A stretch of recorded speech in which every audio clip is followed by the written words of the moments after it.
گزشتہ ویڈیو میں ہم نے بات کی تھی کہ بھارت G20 کا اگلا سمٹ پاکستان اور بھارت کے درمیان متنازع علاقے مقبوضہ کشمیر میں منعقد کرنے کی تیاری کر رہا ہے، اور ہم نے یہ بھی کہا تھا کہ اس اجلاس میں ترکی، چائنا اور سعودی عرب کے ساتھ ساتھ دوسرے ممبر ممالک بھی شرکت کریں گے۔ تو ہم نے یہ بتایا تھا کہ چائنا کا بھارت کی طرف سے اس اقدام پر کیا موقف ہوگا، تو آج اسی پر مزید بات کرتے ہیں۔ عوامی جمہوریہ چین کی طرف سے مقبوضہ کشمیر میں G20 ممالک کی کانفرنس کے انعقاد کے اعلان پر چین نے اپنی خاموشی توڑ دی ہے۔ چین کی طرف سے کہا گیا ہے کہ کشمیر ایک متنازع علاقہ ہے، اور بھارت کی طرف سے یہ کہا گیا تھا کہ کانفرنس کا انعقاد بھارتی علاقے میں ہو رہا ہے۔ چینی دفتر خارجہ کے ترجمان ضیاء الشیان نے میڈیا کو بریفنگ دیتے ہوئے کہا کہ ہم نے اس حالیہ پیش رفت کو نوٹ کیا ہے۔ کشمیر ماضی سے چلا آنے والا ایک تنازع ہے جسے پرامن انداز سے باقاعدہ طور پر حل ہونا چاہیے۔ متعلقہ فریقین کو ایسے یک طرفہ اقدامات سے گریز کرنا چاہیے جس سے صورتحال الجھ کر رہ جائے۔ ان کا کہنا تھا کہ G20 کے اس فورم کو سیاسی مقاصد کے لیے استعمال کرنے کے بجائے اسے عالمی معیشت کے سدھار کے لیے استعمال کرنا چاہیے۔ کشمیر ماضی سے حل طلب ایک مسئلہ ہے جسے اقوام متحدہ کے چارٹر اور قراردادوں کے تحت حل کیا جانا چاہیے۔ کسی بھارتی یا مغربی اخبار نویس نے چینی ترجمان سے اس دو ٹوک موقف کے بعد یہ سوال داغا کہ چین خود جموں کشمیر کے متنازع علاقے میں سی پیک کی صورت میں ایسی ہی سرگرمی کر رہا ہے، جس کے جواب میں چینی ترجمان کا کہنا تھا آزاد کشمیر میں ترقیاتی منصوبوں میں چینی کمپنیوں کی شراکت داری اور کشمیر میں G20 کانفرنس دو مختلف معاملات ہیں۔ پاکستانی مقبوضہ کشمیر میں چینی کمپنیاں عوام کی ترقی اور معیشت کی بہتری کے لیے کچھ پروجیکٹ چلاتی ہیں۔ اس سے کشمیر کے بارے میں چین کے موقف پر کوئی اثر نہیں پڑتا، گویا کہ چین سی پیک یا آزاد کشمیر میں ترقیاتی منصوبوں میں شریک رہتے ہوئے بھی اس علاقے کو متنازع سمجھتا ہے۔ اقوام متحدہ کی قراردادوں اور چارٹر کے مطابق کشمیر کے تمام علاقے متعلقہ ملکوں کے زیر انتظام ہیں۔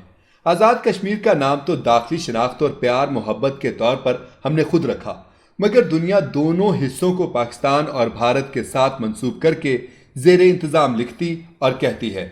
اس لیے چین کے موقف میں یہ کوئی غیر اصولی بات نہیں ہے۔ خود بھارت چین کے زیر قبضہ جموں کشمیر کی اصطلاح استعمال کرتا ہے۔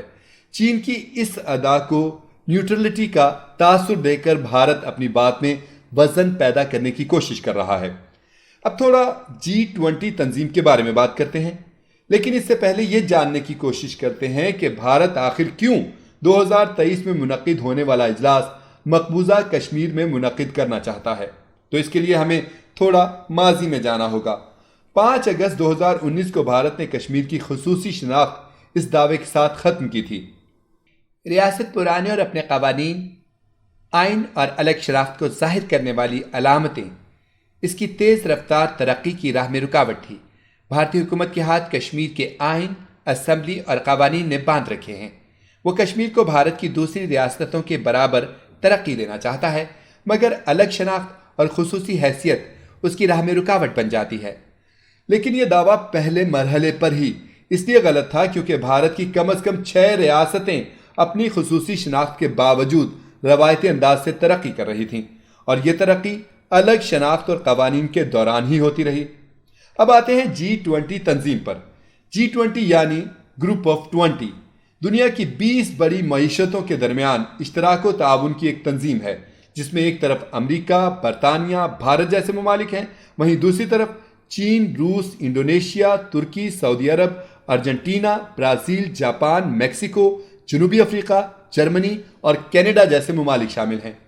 یوں یہ اقوام متحدہ جیسے ادارے کے بعد اقتصادی ترقی و تجارت کے حوالے سے قائم ایک اور اہم فورم ہے، جس میں تمام برِاعظموں کے 80% اور دنیا کی GDP کا مجموعی 75% اور دنیا کی 60% آبادی کے حامل ممالک شامل ہیں۔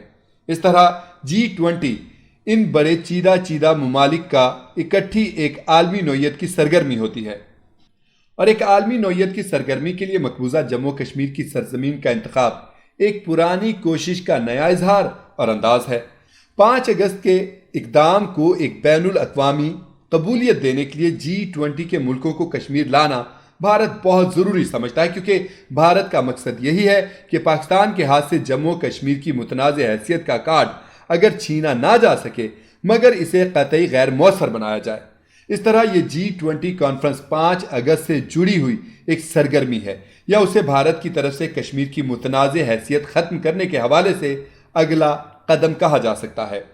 اب چین کی طرف سے واضح رد عمل سے بھارت میں صف ماتم بچھ گئی ہے، اور اب حکومت پاکستان کو ترکی اور سعودی عرب سمیت دوسرے ملکوں کو بھی اس بات پر قائل کرنا چاہیے کہ وہ اس کانفرنس کی متنازع علاقہ مقبوضہ کشمیر میں منعقد ہونے کی کھلے دل سے مخالفت کریں۔ امید ہے آپ کو ہماری یہ ویڈیو پسند آئی ہوگی۔ آج کے لیے اتنا ہی، اگلی ویڈیو میں پھر ملاقات ہوگی۔ والسلام۔